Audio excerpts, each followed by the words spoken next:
Sejam bem-vindos a mais um podcast da Vet4Pet e hoje a gente vai falar sobre o paciente que ele entra no hospital em abordagem emergencial. Vamos aqui abordar alguns pontos mais importantes. Eu acho que a primeira coisa que a gente tem que pensar é que todo paciente morre por algum motivo, né? Então tem alguma falha que acontece, uma falha fisiológica, e aí ele vem a óbito. Por que é importante a gente saber do óbito antes? É estranho porque a gente fala de óbito para depois falar de vida, né?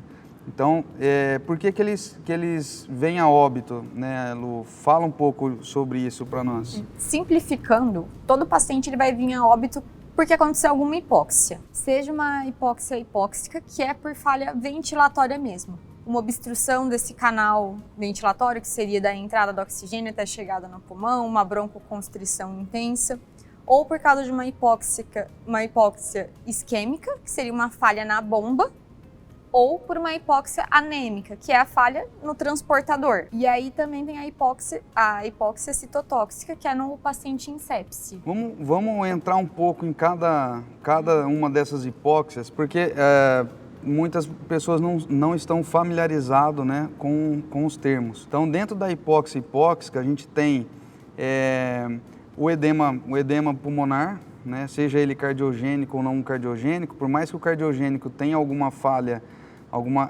isquêmica também, mas ele, a última instância dele seria falha ventilatória, né, porque tem muito líquido lá nos alvéolos. Que outras causas, Rafa, você lembra de hipóxia hipóxica, né? Então, como a Lu falou, pode ser alguma coisa que está obstruindo, né, a entrada de oxigênio. Então, pensar nos braquicefálicos que começam a ter o edema de glote, neles já é mais prejudicada essa entrada de oxigênio. A gente tem todas aquelas causas de falta de entrega de oxigênio ali no alvéolo, que pode ser por conta de shunt, pode ser que o alvéolo está colabado por algum motivo, pode estar cheio de secreção, como na pneumonia, então não vai ter essa troca de oxigênio, ou até por trombo ali, né, nos vasos que passam do lado do alvéolo, então também não vai ter essa troca. Então, esses são alguns exemplos que a gente pode citar. Contusão, né, Rafa? Contusão, que na contusão, em vez de ser secreção, como na pneumonia, dentro do alvéolo vai ter sangue. Então, acho infusão, vamos citar outros aqui, né? Infusão pleural. Aí já seria fora do pulmão, né? Que aí vai atrapalhar de forma mecânica essa expansão pulmonar e a troca de oxigênio, que seria a infusão pleural, e a pericárdica, que atrapalharia na bomba, né? Que seria tamponamento, aí já é Entra mais isquêmico, isso. né? Pneumotórax também, né? Concordo. Então, quer dizer, nós temos várias possibilidades ali. O mesmo paciente, ele pode apresentar hipóxia hipóxica por vários motivos, né? Sim. E aí, vamos um pouco para a hipóxia isquêmica. Hipóxia isquêmica a gente traduz basicamente numa falha de débito cardíaco. Então, que paciente que pode apresentar falha de débito cardíaco? Vamos pensar assim. Essa daí desde o cardiopata, que é acho que a gente pensa primeiro, só que a gente também não pode esquecer, por exemplo, das miocardites virais. Um paciente, às vezes um parvozinho, que chega desidratado, ele está em hipovolemia, só que depois a gente vai verificar a contratilidade, ele já está naquela miocardite viral. Uhum. Então, dentro do débito cardíaco, a gente tem pré-carga, certo? Contratilidade e a pós-carga. Posso ter problema em todas essas partes, assim, né? Então, pré-carga, Rafa, explica para o pessoal o que é a pré-carga, né? O que traduz a pré-carga, assim? Então, a pré-carga é o volume que chega no coração, né? Então, é o retorno venoso que chega no coração. Então, se tiver alguma coisa que está causando alguma alteração que vai dificultar o retorno venoso, já temos um problema de pré-carga, né? Então, a Lu falou da parvovirose, né? Que são os filhotinhos que têm muita perda, né? Mas todos os pacientes que têm muitas perdas, eles podem evoluir para uma hipovolemia, certo? E contratilidade, qual que é o clássico nosso? Nossa, é o cardiopata, né? É o cardiopata, né? Uhum. Então, ele tem uma falha ali na contratilidade, mas não só esse como a Lu falou, né? Tem os problemas de contratilidade. Até mesmo o filhote que a gente esquece de pensar na bomba em si, no coração, eles fazem muita miocardite viral. Embora os campeões são os cardiopatas na clínica. Eu acho que cada vez mais aparece mais cardiopata. E a gente não pode esquecer também da acidose. A acidose causa Também. alteração na contratilidade. Então, o paciente que está com uma acidose metabólica por qualquer outro motivo, ele pode ter uma hipóxia do miocárdio que vai atrapalhar na contratilidade. Até a gente pegou um caso, né, esses dias, que era nítido, assim, a gente tinha um eletro com uma onda T acima, né, do complexo QRS, e ali a gente não sabia direito ao certo se era uma hipercalemia ou se poderia ser uma hipóxia do miocárdio. E aí a gente fez a gaso, tal, excluiu hipercalemia e fechamos como uma hipóxia do miocárdio que estava condizente com o quadro clínico, né, do paciente. Ainda dentro da hipóxia isquêmica, então a gente já falou de pré-carga, contratilidade, falando de pós-carga agora. São aqueles pacientes que são vasoplégicos, né? Quais são os principais, assim, campeão para nós? O campeão é o paciente séptico, né? Que já chega todo vasodilatado pra gente. E aí ele já é um paciente que a gente tem que fazer a entrada de vaso ativo. E também o gato, né? Os gatinhos. O gato, naquela hibernação que ele faz, né? Que é um sistema de defesa dele, que é o ponto que ele chega em choque, ele vai ativar o mecanismo parasimpático, então a frequência cardíaca vai cair, a temperatura vai cair, a pressão vai cair e, consequentemente, ao contrário do cão, ele vai vasodilatar. Verdade. E tem outro quadro também que a gente, apesar de não ser tão comum, ele pode acontecer, que é o choque anafilático, né? O choque anafilático, ele pode cursar com uma vasodilatação importante ali. A gente tem que, às vezes, alguns pacientes recebem até adrenalina. E aí, a hipóxia anêmica é tranquilo, né? Eu acho que é um dos mais rápidos de resolver quando você tem tudo na mão, né? E é mais fácil de entender também, né? O que falta é o transporte do oxigênio. Tá havendo entrega, mas não tem o que transporta para os tecidos. Isso. Então, ele é muito importante, esse tipo de hipóxia, quando a gente vai avaliar todos aqueles fatores que envolvem a entrega de oxigênio, né? Que seria o débito cardíaco e o conteúdo arterial de oxigênio. A falha de hemoglobina, ela é muito importante, porque se a gente colocar naquela formulazinha lá, vocês lembram, né? Se a gente colocar na formulazinha, ela cai muito o DO2, né? Muito a entrega. E a outra tipo de hipóxia que nós temos é a citopática, né? Ou citotóxica, né? Então, na hipóxia citopática ou citotóxica, a gente vai ter um paciente séptico. Então, o que acontece? A gente tem uma boa entrada de oxigênio, a gente tem hemoglobina suficiente, o coração está relativamente funcionando bem, a gente controlou essa vasoplegia, só que esse oxigênio não consegue entrar no ciclo de Krebs para promover essa respiração celular. De todas essas hipóxias, é uma que a gente não consegue reverter mais.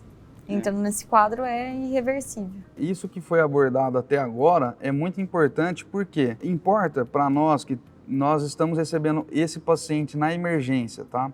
Importa para nós o que ele tem? Nos primeiros minutos, no primeiro tempo, não importa. Não importa, né? Não importa o que ele tem, a gente tem que tratar os sintomas para ganhar tempo para descobrir o que ele tem. O diagnóstico vem depois do tempo, porque se a gente tentar descobrir o que ele tem nesses primeiros minutos, a gente vai acabar perdendo ele. A gente tem que ganhar tempo para ter um diagnóstico. Exatamente. Isso é muito importante porque acho que o maior erro, né, na maioria dos veterinários assim, que está começando, o maior erro é pegar um paciente na emergência, tá lá na sala de emergência e pensar no que ele tem. Nossa, é um doente renal, não sei o que, a creatinina tá alta, tem que reduzir a creatinina e tal, só que na verdade não é. O problema dele é uma acidose metabólica grave, estado de consciência reduziu e o CO2 está alto. Então, esse paciente muitas vezes ele precisa de uma ventilação mecânica, né? Então, isso é importante a gente entender. Então, Lu, dentro da sala de emergência, o que a gente vai fazer primeiro? Assim, o paciente chegou. O paciente chega, a gente já coloca um oxigênio nele, porque esse paciente possivelmente está com algum tipo de hipóxia. Então, aumentando o fornecimento, eu consigo ganhar tempo até eu conseguir identificar se é uma hipóxia hipóxica, se é uma hipóxia isquêmica, se é uma hipóxia anêmica. E, igual você estava falando, eu acho que o principal nosso não é tentar dar nome, é tentar simplificar a coisa. Que aí a gente consegue ganhar tempo até conseguir dar nome para o que de fato está acontecendo. Sim, é verdade. Porque o nosso trabalho é simplificar as coisas. É isso.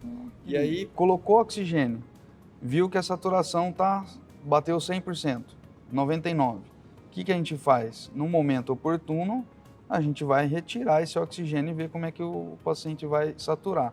A gente sabe que o excesso de oxigênio ele é prejudicial por muitas coisas, mas não em pouco tempo, entendeu? Né? Então é muito melhor a gente colocar oxigênio nesse paciente, depois tirar caso ele não precise, do que não colocar. E muitas vezes as pessoas vão direto, talvez na pressão, né? Vai na pressão tal, e não se atenta de colocar um oxigênio ali que é simples. Então, depois disso, né, Lu, enquanto um veterinário uma pessoa, né, um profissional está ali, que a gente padronizou na Vet4Pet, seu veterinário, está ali oxigênio, eletro, o enfermeiro já está pegando a pressão. Já confere temperatura, Certo. A gente já vê nível de consciência bem rapidinho, logo que chega, e vê o pulso. E extremidades, né? Extremidade. Por que extremidade, Rafa? Porque se a extremidade está muito gelada, quer dizer que não está chegando o sangue nas extremidades. Então, está tendo uma hipóxia dos tecidos periféricos. Então, provavelmente tem alguma falha de pressão, a pressão pode estar um pouco abaixo, ou o corpo está redirecionando todo o fluxo sanguíneo para os órgãos-alvos, que são os órgãos mais importantes, cérebro, coração e pulmão. Exatamente, perfeito. Então, vocês conseguem entender que em 3 segundos, vamos pôr 5 segundos ali, a gente já tem uma noção, né? A gente não tem uma exatidão, mas uma noção de como que está a macro desse paciente, a macrohemodinâmica, né? Então, porque eu vou no pulso, tá forte, beleza.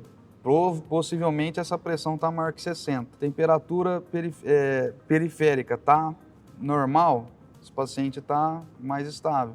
E a consciência que a gente bate o olho ali, coloca numa escala de AVDN, né? E aí a gente vê se ele está alerta ou se ele está respondendo só vocal, doloroso, ou se ele está não responsivo. E depois, né, o enfermeiro vai ver a pressão, certo? E aí vamos entrar já na questão da pressão. Se o paciente está hipotenso, a gente espera esse paciente chegar no leito de terapia intensiva para entrar com nora, os vasoativos ali que a gente tem disponível, né? Ou a gente faz o diagnóstico ali na emergência? Não, essa parte da pressão a gente já tem que corrigir na emergência mesmo, porque se for para esperar a abordagem emergencial acabar, para enviar para UTI, para aí sim o médico da UTI fazer, tentar reverter o processo, a gente pode ter perdido o time desse paciente, pode ser tarde demais para tentar fazer qualquer coisa. Exatamente. Sim, aí então a gente já faz o diagnóstico ali. Vê a pressão tá baixa, ela tá baixa por quê, né? A primeira coisa que a gente tem que pensar na hora que a gente pega uma pressão que tá baixa é o porquê que ela tá baixa para tentar corrigir. Então tá ali, já tá avaliando a desidratação do paciente para ver se é volume. A gente tem ultrassom ali na emergência, passa, faz um TFET rápido, vê a contratilidade, se a contratilidade está boa, se está tendo beijo papilar ou não, para fechar volume. E então aí a gente vai direcionando, se é uma prova de carga, se ele está vasodilatado, a gente vai para nora, ou se é a contratilidade que a gente viu ali no ultrassom, a gente entra com dobuta. Vou tentar simplificar isso tudo que você falou, Rafa, porque para muitos é a primeira vez que eles estão ouvindo. O que a gente aprende na faculdade é o seguinte: paciente está hipotenso, o que a gente faz? Qual que é o clássico? Prova de carga. Prova de carga. Então eu vou entrar com 3 provas de carga. Se não responder, vai para o vasoativo. Vai para o vasoativo. E se é cardiopata, vai para a dobuta. Então isso, a gente tem que acabar com isso daí, né? Hoje em dia, com ultrassom disponível, e até sem ultrassom, tá? A gente precisa ter um raciocínio clínico ali para entender se esse paciente precisa de prova de carga ou não. Por quê? Se o paciente não tem histórico de atropelamento, não tem histórico de hemorragia, não tem histórico de perda, não tem nada que vai indicar uma reanimação volêmica ali com prova de carga, por que a gente vai fazer, né? O que a Rafa está falando de contratilidade não é que a gente vira cardiologista, né? É que é muito simples, a gente põe o ultrassom, pode ser com a probe convexa mesmo, tá? A gente põe o ultrassom na região do coração, faz a imagem do cogumelo ali, que é bem tranquilo, e vê como é que tá, se tem o beijo papilar ou não, e se o coração está contraindo bem. Avaliação subjetiva, né? Sim. A gente pode até fazer fração de encurtamento, fazer, por exemplo, o índice de colapsabilidade da veia cava inferior, que a gente ainda não faz, mas provavelmente até o vídeo sair, nós já vamos estar fazendo, porque a gente tem um treinamento agora, dia 25, 26 e tal, para a gente conseguir fazer, que entra na parte de fluido responsividade, né? Para saber se esse paciente precisa de fluido ou não. Então, quer dizer, muito simples ali, a gente está com o paciente, vai bater a probe, não é contratilidade, tem histórico de perda, vamos fazer uma fluida para ver se ele responde. Lu, e aqueles casos que chegam, por exemplo, paciente que tem parvovirose, vamos falar do parvovirose que é meio clássico, né? E ele chega numa extrema, ele chega gelado, temperatura, então está com a temperatura baixa, hipotenso. E hipoglicêmico na maioria das vezes. Hipoglicêmico. Então, como que a gente faz a abordagem desse paciente na questão da pressão ali? A gente só entra com prova de carga, porque ele provavelmente perdeu o volume, né? Esse paciente, ele já chega muito hipotenso, muito debilitado, então a gente corrige a glicemia, faz uma prova de carga, só que nesse momento a gente entra também com uma dose de noradrenalina para a gente conseguir recrutar esse volume não estressado dele, que seria para a gente vasoconstrair as extremidades dele e a gente conseguir recrutar o máximo de volume. Uhum. E isso a gente tem que agir rápido nesse tipo de paciente, né, Rafa? Sim, e lembrando também que essa dose baixa da nora também faz contração esplênica, né? É um sangue que está parado ali e que deve voltar para a circulação nos pacientes graves. Então, esse paciente é muito beneficiado quando a gente tem que entrar com os dois, então, né? Sim. Geralmente entra com a norepinefrina, dose de quanto? 0,5, 1, né? É isso, né? 5 mais baixinho. 0,5, 1 ali, no máximo. E a gente vai titulando, mas geralmente só com a dose de 0,5 bem baixinho, ele já responde junto com a prova. A gente vê muito em livro que começa com uma dose de 0,1, 0,2 ali para volume não estressado, né? Mas assim, nesses casos já tem uma depressão muito grande das catecolaminas, então a gente não vê muito resultado. E nesse caso já tem uma vasodilatação, né? Porque é um paciente que já chega em sepse. Exato. Então a gente não pensa só no volume não estressado, a gente pensa também na vasoplegia causada... Na vasoplegia, né? Causada pela sepse. Uhum. E aí geralmente a gente consegue recuperar, a gente tem uma chance de sucesso alta aqui nesses pacientes, né? Então é muito legal. A gente já falou da nora, vamos falar então da vasopressina. Quando que a gente entra com ela? Geralmente a gente usa nos pacientes que já estão refratários à nora e são pacientes sépticos, né? Sim, que não estão respondendo e a gente chega numa dose alta e aí porque a nora em dose muito alta também causa alguns prejuízos, né, parte isquêmica. Então aí a gente já entra com a vasopressina que está tendo uma boa resposta. Isso. E porque, né, o paciente séptico ele tem uma depressão também da vasopressina endógena. Então a gente sempre pensa, né, que se ele não está respondendo só com a norepinefrina, a gente entra com a vasopressina porque ela sensibiliza também as células, né, os receptores alfa a se ligarem com a nora. E está recrutando outros receptores que a nora não está conseguindo pegar, que a nora não tem ação. Porque a nora, então vamos recapitular, a nora age em receptores alfa, né? Também age um pouquinho em beta ali, mas assim, a ação principal dela é alfa e a vasopressina são outros receptores. Então é V1 e V2. Então, se a gente for pensar, é basicamente o mecanismo né, Rafa, da anestesia. Vou usar 5 microgramas quilo minuto de nora para ter uma pressão de uma PAN ali de 65 ou pressão arterial sistólica de 90, ou é melhor a gente fazer de repente 1 micrograma quilo minuto de nora e entrar com a vasopressina para associar, né? É o mesmo mecanismo, concorda com isso? Né? Usa várias drogas ali para obter o mesmo efeito e diminuir efeito colateral. Vamos falar agora dos tipos de choque. Já falamos então do choque hipovolêmico, né? Que a gente citou. Acho que o próximo pode ser o obstrutivo, né? Que vem direto pra gente, pensando principalmente nas torções gástricas Isso, aí fala, da vida. Então, assim, o choque obstrutivo, ele é o choque mecânico. Nada mais é que eu vou ter alguma coisa impedindo essa circulação, impedindo esse fluxo. E na torção gástrica é o mais comum, aquele paciente grandão, que comeu muito e foi correr, que comeu um balde de ração, já tomou água, foi latir no portão. Então tem essa torção gástrica, geralmente acaba torcendo o baço junto e impede esse fluxo. Impede o retorno venoso. Impede o retorno venoso. E aí é um paciente que a gente tem que agir rápido para a gente conseguir reestabelecer esse fluxo. Lembrando que quando restabelece, a gente tem que tomar cuidado com todos os radicais livres, de todo esse sangue que ficou estagnado, que dá reperfusão. Reperfusão. E é importante lembrar, porque qual que é a relação do retorno venoso com o débito cardíaco? Muitas vezes a gente fala do débito cardíaco pensando só do lado esquerdo do coração, concorda? Mas a gente tem que lembrar que se não tem retorno venoso, parece ser meio óbvio, mas a gente nunca lembra, né? Se não tem retorno venoso, não tem pré-carga, não vai ter débito cardíaco. Sim. Né? E vai ter uma redução de pressão ali. Então, e o choque, Rafa? Fala um pouco do choque cardiogênico. O cardiogênico é parecido com a hipóxia que a gente citou antes, né? É quando tem algum problema na bomba, né? Na bomba cardíaca. Então, se ele apresenta uma alteração em bomba, que seria o paciente cardiopata, a gente tem o choque cardiogênico. Certo.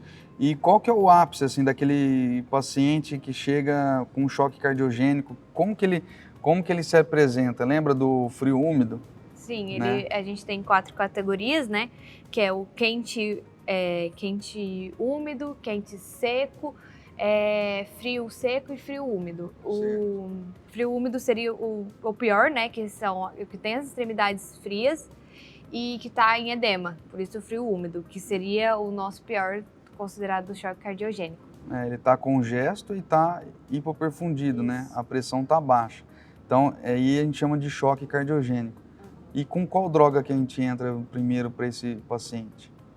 Que aí tem uma pegadinha, né?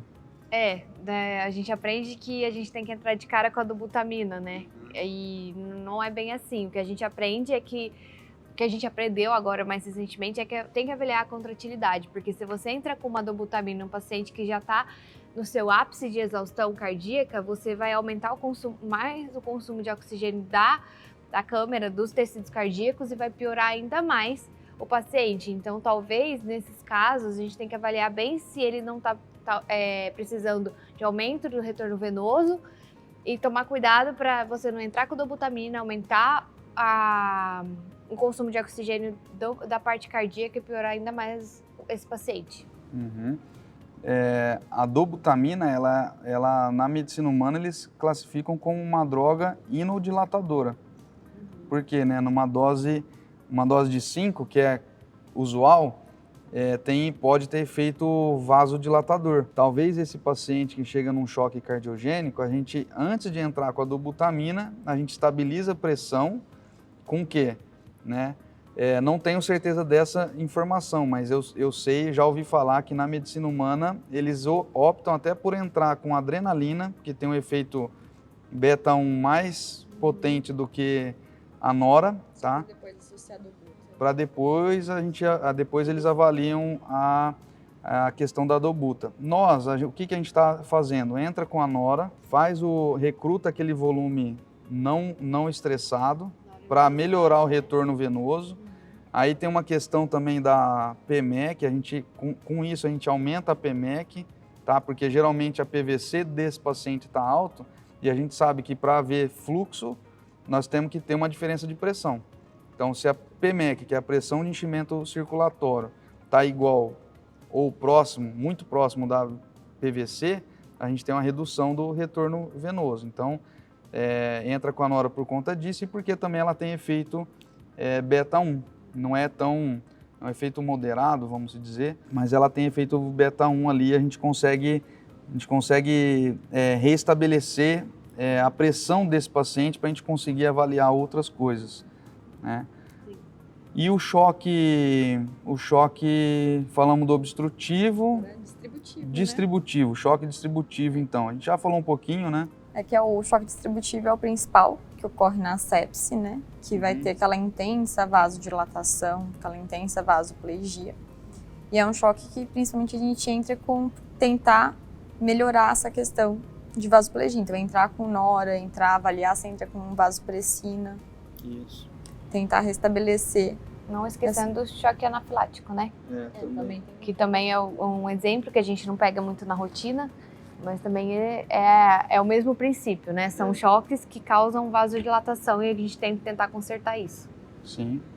E um paciente também que pode acontecer isso é o paciente do mastocitoma, né?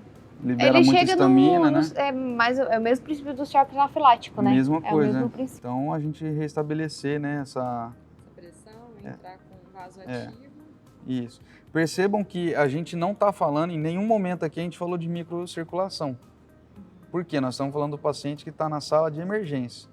A microcirculação é importante? Ela é importante, só que não adianta a gente pensar e focar na microcirculação, débito urinário.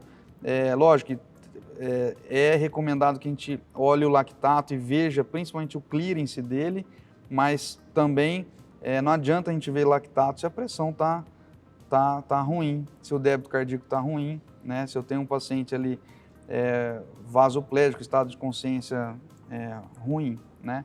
Então, na emergência, a gente estabiliza esse paciente com relação à macrohemodinâmica, que é a macrocirculação, seria consciência, pressão, temperatura, para ele conseguir chegar bem pro leito de terapia intensiva. O chegar bem é chegar o mais estabilizado possível dentro do quadro, né?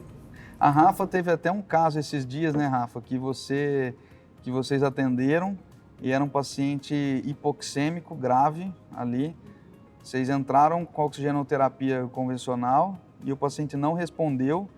E aí você teve que praticamente pular todas as etapas aí e entrar com ele na ventilação mecânica, né? Foi, a gente, na abordagem emergencial, a gente já introduziu o oxigênio, não apresentou resposta tanto no padrão quanto na oximetria.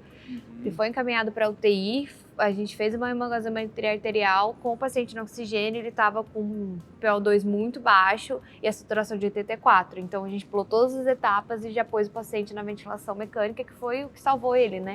E foi estabilizando a pressão junto com a ventilação ali. A gente tem que entender que o paciente de UTI grave, o tempo é precioso demais. A gente não tem tempo de ficar pensando ou ficar demorando para tomar uma decisão. E esse paciente a gente restabeleceu, né? Sim. Ele teve alta no outro dia. Teve alta, ele era um cardiopata. E é isso, né? Terapia intensiva é isso, a gente tem que pensar no tempo e tem que estar com o racional clínico muito bem ali para a gente não perder o time. Então, muito obrigado pela atenção de vocês. Se esse vídeo foi importante, né, para vocês atenderem melhor o paciente, espero que vocês compartilhem aí. Um abraço.